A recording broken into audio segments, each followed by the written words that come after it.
Honourable minister किरण रिजिजू जी ने काफी बातें वहां पे रखी, आज भी यहां पे रखी। कल हमारे देश के गृह मंत्री भी वहां पे काफी बात रखी।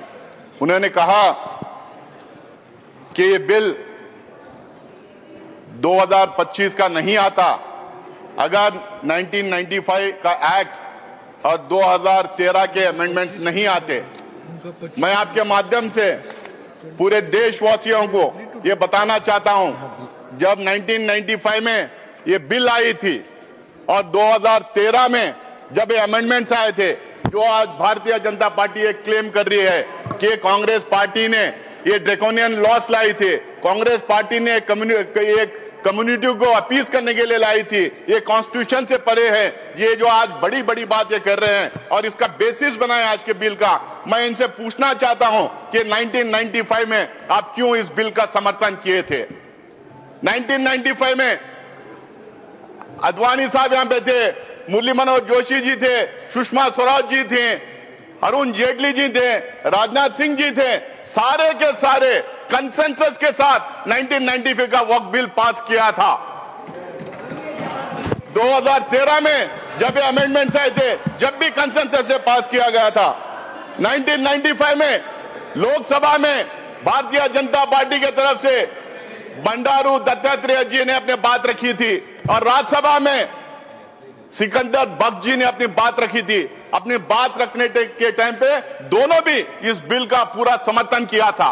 उसके बाद में लोकसभा में भी, उसके बाद में इनके 2009 के मैनिफेस्टो में भारतीय जनता पार्टी ये कहती है कि हम रहमान खान कमेटी रिपोर्ट को एग्जामिन करके हम उसको इंप्लीमेंट करने का काम करेंगे। उसी रहमान खान कमेटी के रिपोर्ट के रिकमेंडेशंस के बेसिस पे, और आज ये जो बार बार कह रहे हैं सच्चर कमेटी रिपोर्ट, जिस कमेटी के रिपोर्ट को इन टोटो इन्होंने खारिज किया था, उनके खिलाफ क्या क्या इन्होंने नहीं कहा था, उस कमेटी के रिपोर्ट के खिलाफ इन्होंने क्या क्या नहीं किया था।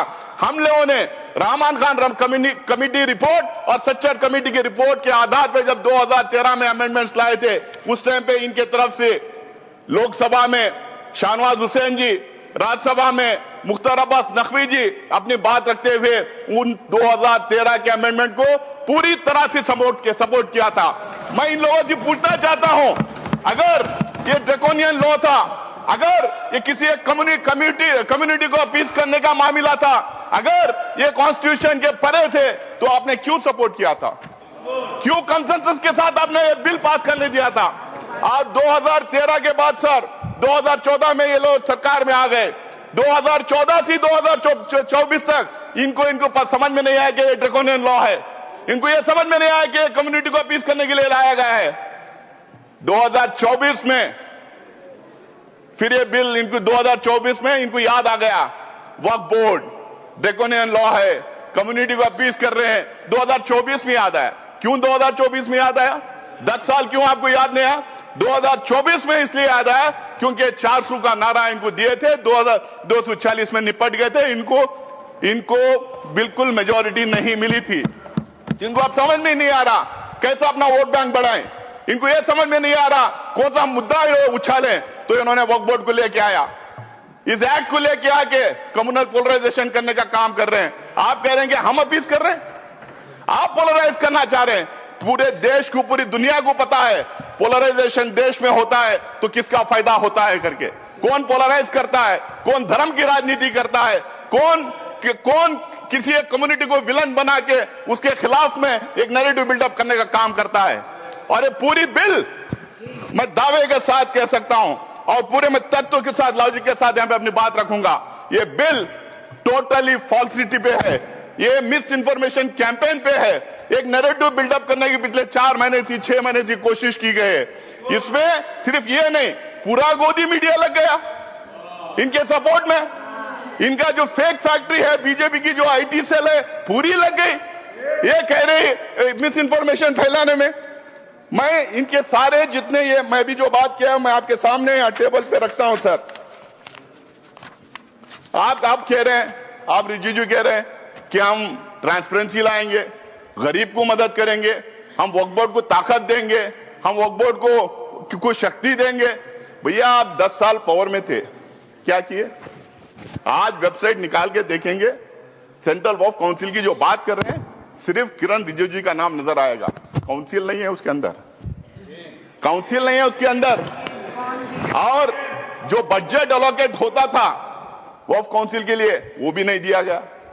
वहां का जो स्टाफ था, उनको सैलरीज नहीं दिए गए। भारतीय जनता पार्टी के जो रूल्ड स्टेट्स हैं, कई जगह 10 साल, कई जगह 15 साल, कई जगह 20 साल से है, वहां पे स्टेट वक्फ बोर्ड कॉन्स्टिट्यूट नहीं किए गए। आप अपने शासित राज्यों में वक्फ बोर्ड का नाम नहीं लेते, वहां के वक्फ बोर्ड कॉन्स्टिट्यूट नहीं करते। आज आप कह रहे हैं गरीब मुसलमान को मदद करेंगे, आप कह रहे हैं इसमें ट्रांसपेरेंसी लाएंगे। कितना आप जो असत्यवादियां देश के सामने रखेंगे और पार्लियामेंट में रखेंगे। आप हमेशा मिसलीड करने का काम किए हैं।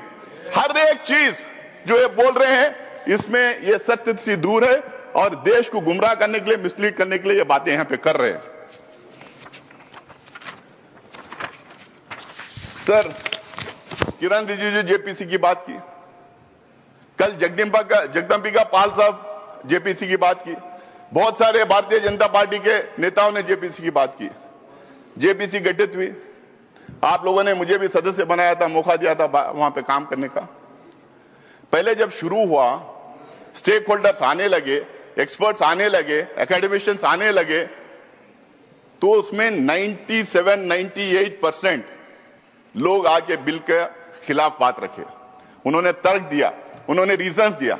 जब इनको पता चल गया कि बिल के फेवर में कोई आ नहीं रहा है, पूरा बिल के खिलाफ लोग आके डिपोज कर रहे हैं, आप इनको पूछिए कि 1 लाख जो है आंकड़ा दे रहे हैं, कितने लोग उसमें बिल के फेवर में, कितने बिल के खिलाफ है। आज वो सदन के पटल पर रख दें तो देश को पता चल जाएगा कितने लोग उस बिल का अपोज किया था। जब इनको पता चला तो मुझे लगता है कि पहली बार किसी जेपीसी में नॉन स्टेक होल्डर्स को बुलाया गया। नॉन स्टेक होल्डर्स, जिसको वक्फ से कुछ लेना देना नहीं है, ना वो दान दे सकता है, ना उसका मेंबर बन सकता है, जिसको वक्फ के बारे में पता नहीं है, कोई नॉलेज नहीं है, और कुछ ऐसे थे एक्सट्रीमली कम्युनल स्टेटमेंट्स आके वहां पे दे रहे थे। तो ये माहौल क्रिएट करने के लिए, बिल के फेवर में सपोर्ट ड्रम अप करने के लिए जेपीसी में लोगों को बुलाया गया था। आज ये बार बार ये कह रहे हैं कि जेपीसी के रिकमेंडेशंस लाए हैं, जेपीसी के रिकमेंडेशंस लाइए। इनको पूछिए क्लॉज बाय क्लॉज उसमें डिस्कशन हुआ था, उसमें क्लॉज बाय क्लॉज डिस्कशन हुआ था। किसी भी जेपीसी का ये मिनिमम बेसिक रिक्वायरमेंट होता है कि वहां पे अमेंडमेंट्स के लिए जो भेजा गया है उसका क्लॉज बाय क्लॉज डिस्कशन होना है। मुझे लगता है कि पहली बार ये 75 years of parliamentary democracy in India में जेपीसी में क्लॉज बाय क्लॉज बिना डिस्कस किए अमेंडमेंट बुलडोज करके इन्होंने लेके आया है। वो पूरी जेपीसी के रिकमेंडेशंस नहीं थे, वो पूरी जेपीसी के रिकमेंडेशंस नहीं थे, वो एनडीए के एमपीज के रिकमेंडेशन थे, वो थोपे हुए रिकमेंडेशन थे। वहां पे अंतर ज्यादा नहीं था, 1-2 एमपीज का अंतर था। आप उठा के जेपीसी की रिपोर्ट में देख ले कितने फेवर में किए, कितने खिलाफ किए। हमारा एक भी रिकमेंडेशन उसमें लाया नहीं गया है। तो अगर वही आपको करना था, जो स्टेक होल्डर जो आए थे, जो वहां पे डिपोज किए थे इसके खिलाफ में, उनका सुझाव नहीं लेना था, अपोजिशन के एमपी का सुझाव नहीं लेना था, जेपीसी गठित ही नहीं करना था। आज जेपीसी की बात कर रहे हैं आप ऐसा कर रहे हैं, हमने इतना बड़ा दिल कर दिया, हमने जेपीसी में भेज दिया। अरे जेपीसी में भेज के किया क्या, उसको और वर्सन किया है। मैं आगे बताऊंगा कैसा कैसा इन्होंने वर्सन किया है। Please sir, I need your protection. Yes please. जब रिजू जी बात कर रहे थे, हम लोगों ने किसी ने बात नहीं किया। प्लीज बैठ करके, ये मत ना समझे कि आप बात करने तो हमारी कैपेसिटी नहीं डिस्टर्ब करने के लिए। प्लीज आप सर उनको बोलने दीजिए प्लीज। सर, ये जितने अमेंडमेंट्स अब लाए हैं हमारे कॉन्स्टिट्यूशनल प्रोविजंस के खिलाफ हैं। ये 14, 25, 26, 30 को वायलेट करते हैं। ये इक्वलिटी बिफोर लॉ को वायलेट करते हैं। ये parity in laws for all sections of the people को वायलेट करते हैं। 1 नेशन 1 लॉ हम नहीं कहते, 1 नेशन 1 लॉ का नारा बार बार ये लोग देते हैं, उसको ये वायलेट करते हैं। ये यूसीसी बार बार बोलते हैं, उसको ये वायलेट करते हैं। अगर इतना ही है, मैं आज भी यहां कह रहा हूं, कांग्रेस पार्टी की तरफ से मैं कह रहा हूं, एक मुसलमान एमपी उस कम्युनिटी के होने के नाते से मैं कह रहा हूं, इस देश में जितने समुदाय हैं जितने धर्म हैं उन तमाम religious centres, religious activity centres, धर्मस्थल जितने हैं उसके गवर्नेंस और एडमिनिस्ट्रेशन में एक तरीके का लॉ होना चाहिए। सबको एक तरीके का लॉ रहने, हिंदूज को, मुसलमान को, सिख्स को, क्रिश्चियन को, पारसीज को, जोरेस्ट्रियंस को, सबको एक तरीके का लॉ बनाइए। आप क्यों घबरा रहे हैं उससे? बनाइए लॉ उसके लिए। पर्सनल लॉ छोड़ के बाकी के सब गवर्नेंस एंड एडमिनिस्ट्रेशन में एक तरीका लॉ होना चाहिए। मैं आगे बताऊंगा और पार्लियामेंट के पटल पे मैं देखूंगा किस तरह से अलग अलग समुदाय में ये भेदभाव कर रहे हैं, किस तरह से ये टारगेटेड लेजिस्लेशन है, किस तरह से ये अनफेयर लेजिस्लेशन है, किस तरह